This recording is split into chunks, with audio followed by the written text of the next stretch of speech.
नमस्कार, मी Sachin Chavan, MC news Jalna बातमीपत्रात आपल्या सर्वांचं स्वागत। या बातमीपत्राचे प्रायोजक आहेत संजीवनी मल्टी स्पेशालिटी हॉस्पिटल, आपल्या आरोग्याची संजीवनी, the skill to heal, the speed to care. Congress पक्षाचे प्रदेशाध्यक्ष हर्षवर्धन सपकाळ यांच्या प्रमुख उपस्थितीत ज्येष्ठ नेते रशीद पैलवान यांच्यासह असंख्य कार्यकर्त्यांनी काँग्रेस पक्षात जाहीर पक्षप्रवेश केलाय। आगामी महानगरपालिका निवडणुकीच्या पार्श्वभूमीवर हा पक्षप्रवेश महत्त्वाचा मानला जातोय। काँग्रेस पक्षाचे प्रदेशाध्यक्ष हर्षवर्धन सपकाळ यांच्या प्रमुख उपस्थितीत जुना जालना भागातील स्वर्गीय कल्याणराव घोगरे स्टेडियम येथे ज्येष्ठ नेते रशीद पैलवान यांच्या असंख्य कार्यकर्त्यांचा राष्ट्रीय काँग्रेस पक्षात जाहीर पक्षप्रवेश सोहळा संपन्न झालाय। आयोजित या कार्यक्रमाचे प्रमुख सूत्रसंचालन प्रसिद्ध गझलकार अजीम राही यांनी केलंय। तर यावेळी मोठा पुष्पहार घालून ज्येष्ठ नेते रशीद पैलवान यांचा पक्षप्रवेश आणि जाहीर सत्कार प्रमुख मान्यवरांच्या उपस्थितीत करण्यात आलाय। यावेळी उपस्थित प्रमुख मान्यवरांनी थोडक्यात आपले मनोगत व्यक्त केले। काँग्रेस पक्षामध्ये मोठ्या प्रमाणावर पक्षप्रवेश होत आहेत। हे पक्षप्रवेश म्हणजे येणाऱ्या महाराष्ट्राच्या राजकारणाची एक प्रकारची नांदी दिसून येते। महाराष्ट्रात काँग्रेसमध्ये येण्याकरिता 18 पगड जातीचे सर्व लोक हे काँग्रेस पक्षात येण्यासाठी इच्छुक आहेत। भारतीय जनता पक्ष हा उन्मत्त स्वरूपाचे राजकारण करत आहे। पैसा फेको तमाशा देखो नावाचा तमाशा भारतीय जनता पक्षाच्या आणि त्यांच्या मित्र पक्षाच्या वतीने महाराष्ट्रात केला जातोय, असं प्रतिपादन काँग्रेस पक्षाचे प्रदेशाध्यक्ष हर्षवर्धन सपकाळ यांनी बोलताना व्यक्त केले। तर एकीकडे मोठ्या संख्येने काँग्रेस पक्षात लोक प्रवेश करत असून येणाऱ्या काळात महानगरपालिकेचा महापौर हा व्यापारी वर्गातून काँग्रेसचा पदाधिकारीच महापौरपदी बसवला जाईल, अशी प्रतिक्रिया ज्येष्ठ नेते रशीद पैलवान यांनी बोलताना व्यक्त केली आहे। आयोजित या भव्य कार्यकर्ता मेळावा आणि पक्षप्रवेश सोहळ्याप्रसंगी महाराष्ट्र प्रदेश कमिटीचे प्रदेशाध्यक्ष हर्षवर्धन सपकाळ, जालन्याचे खासदार कल्याणराव काळे, काँग्रेस पक्षाचे जिल्हा प्रभारी अशोक पाटील निलंगेकर, जिल्हा प्रमुख राजाभाऊ देशमुख, उपाध्यक्ष राजेंद्र राख, शेख इब्राहिम, बदर चाऊस, कल्याण दळे, संजय मुथा, अतिक खान, अकबर खा बने खा, अब्दुल रौफ परुस वाले, फारुख तुंडीवाले, अमजद खान, शेख शमशुद्दीन, अनस चाऊस, इम्रान मनियार यांच्यासह मोठ्या संख्येने काँग्रेस पक्षातील पदाधिकारी, महिला भगिनी, त्याचबरोबर कार्यकर्ते, पदाधिकारी मोठ्या संख्येने उपस्थित होते। देवेंद्र फडणवीस हे चोरी करून मुख्यमंत्री झाले आहेत, त्यामुळे ते चोर मुख्यमंत्री असल्याचं वक्तव्य काँग्रेसचे प्रदेशाध्यक्ष हर्षवर्धन सपकाळ यांनी केलंय। महाराष्ट्रातील मुख्यमंत्री हे अत्यंत संयम आणि सभ्यतेने वागले पाहिजेत, ही आपल्या देशाची परंपरा आहे, मात्र ते खोटारडे वागत असल्याचं प्रखर मत काँग्रेस प्रदेशाध्यक्ष हर्षवर्धन सपकाळ यांनी बोलताना व्यक्त केलंय। पाहूया ते काय म्हणाले। आणि मतचोरीचा मुद्दा पुढे केल्यानंतर देवेंद्र फडणवीसांनी जे बोलले त्याच्यावर देवेंद्र फडणवीस हे चोरी करून मुख्यमंत्री झालेले आहेत, त्यामुळे चोमू मुख्यमंत्री हा देवेंद्र फडणवीसांच्या संदर्भातला जो आमचा उल्लेख आहे तो ते खरा ठरवत आहेत। आणि महाराष्ट्रातल्या मुख्यमंत्र्यांनी अत्यंत संयमाने सभ्यतेने वागलं पाहिजे, ही आपली असणारी परंपरा आहे। मात्र चीफ मिनिस्टर हे चीफ बिहेवियर करत आहेत, त्याचा आम्ही धिक्कार आणि निषेध करतो। राज ठाकरे सुद्धा गुरुवारी निवडणूक आयोगाचा पर्दाफाश करणार आहेत, ते सुद्धा आता प्रेझेंटेशन करणार आहेत। काय म्हणाले सगळ्या संदर्भामध्ये राज ठाकरेंच्या संदर्भामध्ये वेगवेगळे मतप्रवाह आहेत, दोन्हींची वेगवेगळी भूमिका आहे। नाही, कोणत्या पक्षामध्ये कोणते मतप्रवाह आहेत हा विषय अलबत्ता निराळा आहे। जो मोर्चा 1 तारखेला निघणार आहे हा सर्व पक्षांचा आहे आणि हा मोर्चा मतचोरीच्या अनुषंगाने आहे आणि मतचोरी राहुल गांधींनी ही उघडी केलेली आहे। त्यामुळे या संदर्भामध्ये महाविकास आघाडी किंवा इंडिया अलायन्सचा कोणता प्रश्न नाही, राहिला मनसेचा कुठल्याही प्रकारचा आघाडी करण्याच्या संदर्भातला प्रस्ताव काँग्रेसला प्राप्त झालेला नाही, त्यामुळे या प्रश्नाचं उत्तर देण्याची आवश्यकता नाही। बाळासाहेब गेल्यानंतर शिवसेना राहिली नाही, मोठी जबाबदारी दिली जाणार का राज्याची किंवा ते मोठे नेते आहेत आणि तोलामोलाचे नेते आहेत। त्यांनी यापूर्वीच त्यांचा मुंबई या ठिकाणी रमेश चेन्नीथलाजी यांच्या प्रमुख उपस्थितीमध्ये आपण त्यांचा प्रवेश मुंबई या ठिकाणीच घेतला होता। ते तोलामोलाचे नेते आहे आणि त्यांचा संपूर्ण सन्मान हा काँग्रेसच्या माध्यमातून राखला जाईल। आता जालना शहर स्वच्छ होण्याला वेळ लागणार नाही, येणारा काळ काँग्रेस पक्षाचा आहे। आम्ही सगळे ताकदीने महानगरपालिका आणि जिल्हा परिषदेच्या निवडणुका लढवणार आहोत। येथे 35 वर्ष खासदारकी भोगलेल्यांनी जालना शहराची अवस्था बकाल केली असल्याची टीका खासदार कल्याण काळे यांनी केली आहे। येणाऱ्या स्थानिक स्वराज्य संस्थेच्या निवडणुकीत काँग्रेस पक्ष घवघवीत यश मिळवेल। जालना शहराचा पहिला महापौर हा काँग्रेस पक्षाचाच होईल, असा विश्वासही खासदार कल्याण काळे यांनी व्यक्त केला आहे। काही लोक म्हणले अरे वो रशीद भाई आए, वो उन्होंने भेजे, वो इन्होंने भेजे, पण एक सांगतो, रशीद भाईने पहिल्याच भाषणात सांगितलं येणारा काळ हा काँग्रेसचा आहे आणि महापौर या जालना शहराचा काँग्रेसचा होईल। ते रशीद पैलवान बोलले, याचा अर्थ काय होतो समजून घ्या। आम्ही सगळेजण ताकदीनं महानगरपालिकेची निवडणूक लढणार आहे, ताकदीनं जिल्हा परिषदेच्या निवडणुका लढणार आहे आणि सगळ्या या निवडणुका आता कार्यकर्त्याच्या आहे. ही निवडणूक कल्याण काळाची नाही, हर्षवर्धन दादा सपकाळांची नाही. आणि फक्त निवडणुकीपुरते नाही, निवडून येण्यापुरते नाही, पदावर बसवण्यापुरते नाही, तर या जालना शहराची जी हालत खराब करून ठेवली गेल्या 35 वर्षापासून इथं नेतृत्व करणाऱ्या राजाभाऊच्या गावचे, राजाभाऊ देशमुखाचे गाववाले, त्यांनी सुद्धा ओरबडायचं काम केलं. फक्त जालना शहर ओरबडायचा कार्यक्रम झाला, जिल्हा ओरबडायचा कार्यक्रम झाला. अंगणवाडीचा सप्लाय यांचा, शाळेचा मध्यान्ह भोजन यांचं, साहेब त्या कामगाराच्या पेट्या आहे ना त्याचं सुद्धा कमिशन यांचं. आता काय करतील मला माहित नाही. एखादा पूल बांधायचा असला यांनीच करावा. मला असं वाटतं या सगळ्याला कंटाळून या जालन्यातल्या मंडळीला कालचा लोकसभेचा निकाल केला आणि माझ्यासारख्या एका छोट्या कार्यकर्त्याला निवडून दिलं. काय परिस्थिती आहे भाऊ जालना शहराची? एक छोटीशी मुलगी घरातून कुत्र्याने उचलून नेली आणि लचके तोडले, छोट्या मुलीचा अंत झाला. कुत्रा चावल्याने आई वडील पाहतात आपल्या अंथरुणावर रात्री मुलगी दिसत नाही, कुठे गेली? कुत्र्याचा सुळसुळाट आहे, अतिक्रमण मोठ्या प्रमाणात आहे, पाणी यायचा पत्ता नाही. या शहराला बकाल करून ठेवण्याचं काम याच्या मागच्या नेतृत्वाने केलं आणि आता ती बागडोर ही सगळी जनता जनार्दन पुन्हा एकदा काँग्रेसच्या ताब्यात द्यायची तयारी ठेवलेली आहे. जालना शहर वाहतूक पोलिसांनी 4 चाकी वाहनाला लावण्यात आलेल्या काळ्या फिती काढून घेत दंडात्मक कारवाई केली. या कारवाईत मोठा दंड वसूल करण्यात आलाय. जालना शहरातून बाहेरगावी जाणाऱ्या काळ्या फिल्म लावलेल्या 4 चाकी वाहनांवर जालना वाहतूक शाखेच्या वतीने दंडात्मक कारवाई सुरू करण्यात आली असून या कारवाईत आतापर्यंत अनेक वाहनांवर लावलेल्या काळ्या फिल्म काढून त्यांचे काच पूर्ववत केले जात आहे. गडद काळ्या फिल्म लावलेले असल्यास त्यांच्यावर दंडात्मक कारवाई करण्यात येणार असल्याची माहिती शहर वाहतूकचे पोलीस निरीक्षक प्रताप इंगळे यांनी दिली आहे. या कारवाईत पोलीस निरीक्षक प्रताप इंगळे, पोलीस उपनिरीक्षक प्रदीप घोरपडे, पवन सुलाने, प्रदीप घोडके, दिनकर कायंदे, चंद्रकांत जाधव यांचा समावेश आहे. शहरातील विविध चौकात अशा प्रकारची कारवाई करण्यात येत असून या कारवाई संदर्भात वेगवेगळे 5 पथके कार्यरत करण्यात आल्याची माहिती शहर वाहतूकचे पोलीस निरीक्षक प्रताप इंगळे यांनी दिली आहे. आज रोजी जालना शहर व संपूर्ण जालना जिल्ह्यामध्ये जिल्हा पोलीस अधीक्षक माननीय अजय कुमार बंसल सर, अपर पोलीस अधीक्षक माननीय नोपानी सर व जालना शहरचे उपविभागीय पोलीस अधिकारी श्री कुलकर्णी सर यांच्या आदेशानुसार, मार्गदर्शनानुसार शहरामध्ये किंवा जिल्ह्यामध्ये ज्या वाहनावर काळी फिल्म लावलेली आहे अशा वाहनाचा शोध घेऊन त्यांच्यावर कारवाई करण्यासाठी विशेष मोहिमेचे आयोजन केले असून आज रोजी त्यानुसार आपण असे जे वाहन आहेत त्यांना थांबवून त्यांची फिल्म काढून घेतो व त्यांच्यावर मोटार वाहन कायद्यानुसार कारवाई करणे चालू आहे. तर अशा किती गाड्यांना कारवाई करूया? आता आपले 4-5 पथक शहरामध्ये वेगवेगळ्या ठिकाणी कारवाई करतात आणि आता निश्चित आकडा संध्याकाळी आपल्याला देता येईल. दिवाळीपूर्वी अतिवृष्टीची मदत मिळाली नाही म्हणून संतप्त शेतकऱ्यांनी न्यायालयाच्या परिसरामध्ये शोले स्टाईल आंदोलन केलंय. न्यायालयात न्यायाधीश असतात आणि ते मला न्याय देऊ शकतात, यामुळे मी न्यायालय परिसरात आंदोलन केलंय, अशी प्रतिक्रिया या शेतकऱ्यांनी दिली आहे. कापूस, सोयाबीन यासारख्या पिकांना भाव नाही, त्यामुळे शेतकऱ्यांच्या मागण्यांसाठी आपण आंदोलन केल्याचं या शेतकऱ्यांना म्हटलंय. जालन्यातील शेतकऱ्यांना दिवाळीपूर्वी अतिवृष्टीची मदत मिळाली नसल्याने आज एक संतप्त तरुण शेतकऱ्याने थेट न्यायालयाच्या परिसरामध्ये शोले स्टाईल आंदोलन केलंय. न्यायालयाच्या परिसरामध्ये असणाऱ्या वाहन तळाच्या पत्र्यावर चढून शेतकऱ्याने आंदोलन केलंय. न्यायालयात न्यायाधीश असतात आणि ते मला न्याय देऊ शकतात, यामुळे मी न्यायालय परिसरात आंदोलन केल्याचं या शेतकऱ्यानं म्हटलं आहे. यावेळी न्यायालयातील कर्मचाऱ्यांनी आणि पोलीस प्रशासनाने या शेतकऱ्याची समजूत काढली, त्यावेळी हा शेतकरी खाली उतरलाय. शोले स्टाईल आंदोलन केलेलं आहे, काय मुख्य मागणी तुमची? मी महादेव किसनराव सोळंके, मला सोनदेव तालुका जिल्हा जालना. मी एक महिना 1.5 महिन्यापूर्वी कलेक्टर साहेबांनी अर्ज दिला होता. अतिवृष्टी झाल्यामुळे जे काही शेती पिकाचं नुकसान झालं त्या नुकसानीचे पंचनामे करून तात्काळ दिवाळीच्या आत शेतकऱ्याला मदत देण्यात येईल. मदत शेतकऱ्याला सध्या भेटली नाही.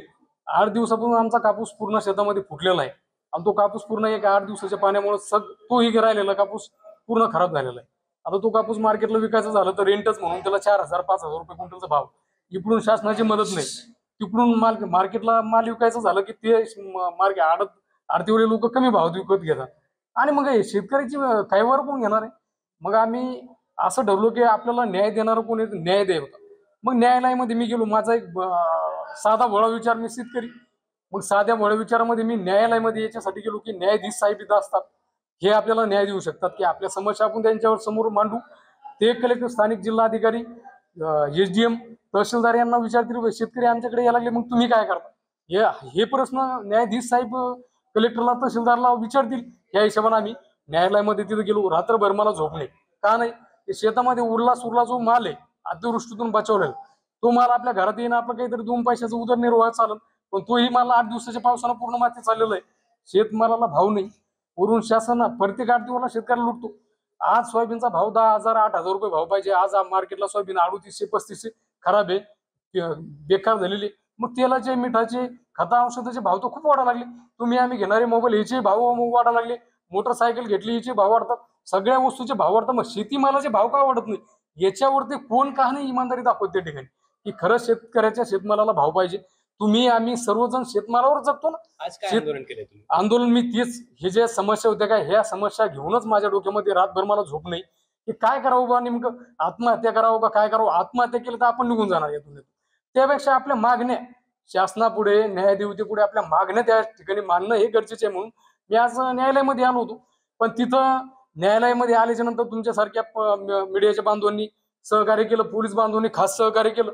आज या ठिकाणी मानसिकता जागृत आहे. बऱ्याच लोकांची मानसिकता खराब आहे असं म्हणता येत नाही, पण सरकारची मानसिकता का ढसळून चाललेली आहे हे आम्हाला काही कळत नाही. कशा प्रकारचं आंदोलन केलं? आंदोलन म्हणजे हेच, हे ज्या मागण्या आहे का शेतकऱ्याच्या मागण्या माझ्याजवळ आज पावत्या आहेत. ह्या 2014 पासून मी जपून ठेवलेले खता औषधाचे भाव, त्यावेळेचे भाव काय होते, आजचे भाव कुठे गेलेले, आणि हेच शेतकऱ्याच्या मागण्या. आज बच्चू कडू साहेब मुंबईला गेलेले मंत्रालयामध्ये मुख्यमंत्री साहेबांची भेट घेण्यासाठी. मुख्यमंत्री साहेबांनी बच्चू कडू साहेबांच्या ज्या मागण्या आहेत त्या मागण्या मान्य कराव्यात. चुकीचं त्यांना जर अटक जर केलं, काही जर झालं तर इथून पुढे भविष्यामध्ये मग आम्हाला तशा ठिकाणी जावंच लागणार आहे. न्यायदेवतेच्या त्या ठिकाणी परत आम्हाला जावंच लागणार आहे. का आज नेमकं आंदोलन कोणत्या प्रकारचं केलं? शेतकऱ्याच्या मागण्या संदर्भात. कुठे केलं आणि कसं? कोर्टामध्ये आंदोलन केलं. कोर्टामध्ये कशामुळे केलं की आम्हाला इतर ठिकाणी न्याय भेटून नाही राहील. मग न्यायदान करायचं ठिकाण न्यायालय आहे. या ठिकाणी आम्हाला आंदोलन करणार आहे. आता शेवटचा पर्याय आमचा हाच आहे. मुख्यमंत्री, देशाचे पंतप्रधान न्याय मागू मागू शेतकरी मरायला लागला, कोणीच न्याय देऊ शकत नाही. मग मागाचा न्याय कुठं? आम्ही कोर्टामध्ये मी पत्रावरती गेलो होतो, पत्राच्या शेडवरती गेलो होतो. जर मी न्यायाधीश साहेबांच्या समोर जर गेला असतो तर माझ्या मागण्या त्यांनी मला हुडकवून लावला असतं. त्यांनी सांगितलं असतं इथं तुम्हाला काय करता येईल. मग आम्हाला त्या ठिकाणी काहीतरी आपलं बोलण्यासाठी काहीतरी अंतर, यांचं ना आपलं अंतर असलं पाहिजे, म्हणून मी त्या ठिकाणी पत्राच्या शेडवरती मी गेलो होतो. काय नाव आपलं? महादेव किसन सोळुंके, माळसोंदू, तालुका जिल्हा जालना. माळसोंदू. याबरोबरच हे बातमीपत्र इथं संपलंय. पुन्हा भेटूया पुढील बातमीपत्रात. तोपर्यंत पाहत राहा MC न्यूज जालना. नमस्कार.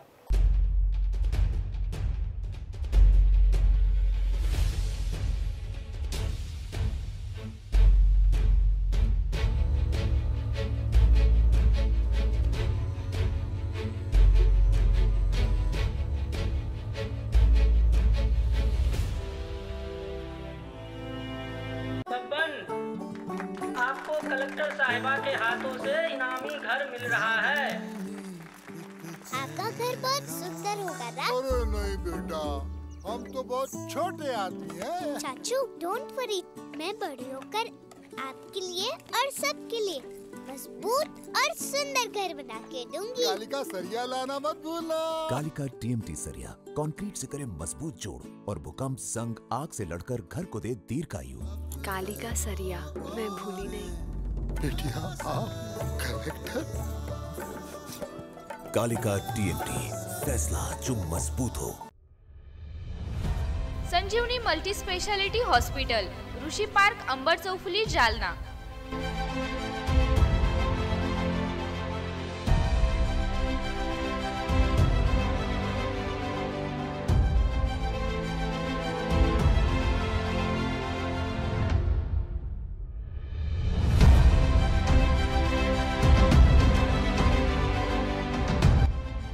महात्मा ज्योतिबा फुले जन आरोग्य योजना आणि प्रधानमंत्री जन आरोग्य आयुष्मान भारत योजना उपलब्ध। मेडिसिन विभाग, बालरोग विभाग, स्त्री रोग विभाग, अस्थिरोग विभाग, सर्जरी विभाग, नाक कान घसा विभाग आणि पॅथॉलॉजी विभागात काम करणारी तज्ञ डॉक्टरांची टीम। उपलब्ध सुविधा ICU, NICU, जालना शहरातील अद्ययावत Ultima of 100 with stent boost cath lab, modular operation theatre, dialysis विभाग, cardiac care unit CCU, angiography सुविधा, एंजिओप्लास्टी सुविधा, 24 तास अत्यावश्यक सेवा आणि कार्डियक ॲम्ब्युलन्स उपलब्ध. महाराष्ट्र पोलीस कुटुंब आरोग्य योजनेसह सर्व आरोग्य विमा कंपन्यांचे कॅशलेस उपचार. संजीवनी मल्टी स्पेशालिटी हॉस्पिटल, आपल्या आरोग्याची संजीवनी.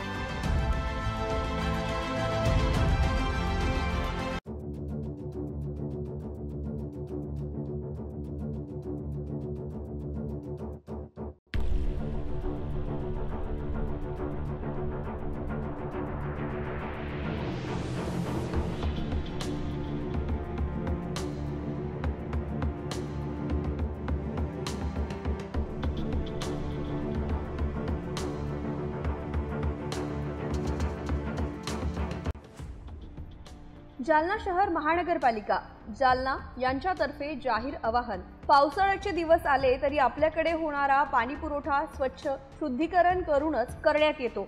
आपल्याकडे नळाला आलेले पाणी स्वच्छ भांड्यात, भांडे स्वच्छ धुवून झाकून ठेवावं. आपल्याला नळ आपल्या दारात, नाली फुटलेला नसावा याबाबत काळजी घ्यावी. शहरात सध्या अधिकृत नळ कनेक्शन शोध मोहीम सुरू आहे.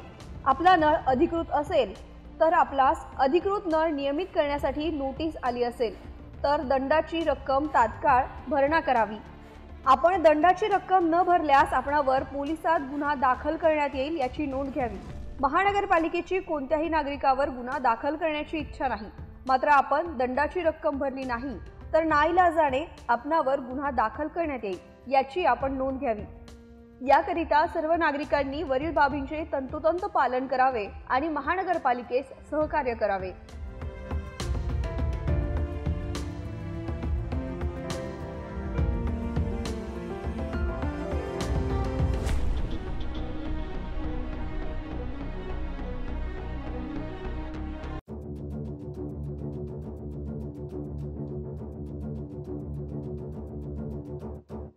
जालना शहर महानगरपालिका जालना, प्रशासकीय इमारत, रेल्वे स्टेशन रोड, जुना जालना, 433203. कार्यालय संपर्क 02482 230 350. मालमत्ता कर विभाग, कर भरण्याकरिता उपलब्ध सुविधा. QR कोडद्वारे ऑनलाईन पेमेंट, POS मशीनद्वारे रोख रक्कम आणि धनादेश. एवढंच लक्षात घ्या, कर्तव्य विसरू नका. आजच मालमत्ता कर भरा. तुमचा कर, तुमचं शहर स्वच्छ, सुंदर आणि सुरक्षित शहरासाठी योगदान द्या. आजच आपला मालमत्ता कर भरा आणि आपल्या शहराच्या प्रगतीला मोलाचा वाटा उचला. कर्तव्य विसरू नका. आजच मालमत्ता कर भरा. तुमचा कर, तुमचं शहर स्वच्छ, सुंदर आणि सुरक्षित राहण्यासाठी योगदान द्या. आजच आपला मालमत्ता कर भरा आणि आपल्या शहराच्या प्रगतीला मोलाचा वाटा उचला. हक्क मिळवायचा तर जबाबदारीही स्वीकारा. आजच मालमत्ता कर भरा आणि आपल्या शहराच्या प्रगतीत मोलाचा वाटा उचला. तुमचा एक छोटा निर्णय शहराच्या मोठ्या बदलाला दिशा देऊ शकतो. आजच आपला मालमत्ता कर भरा आणि आपल्या शहराच्या प्रगतीत मोलाचा वाटा उचला. हक्काची जाणीव असो पण कर्तव्याची आठवणही हवी. मालमत्ता कर भरा आणि प्रगत शहर घडवा. आजच आपला मालमत्ता कर भरा आणि आपल्या शहराच्या प्रगतीला मोलाचा वाटा उचला. तुमचं योगदान म्हणजे शहराची प्रगती. आजच मालमत्ता कर भरा. स्वच्छता आणि सुविधा यांसाठी हातभार लावा. सौजन्य कर विभाग, जालना शहर महानगरपालिका जालना.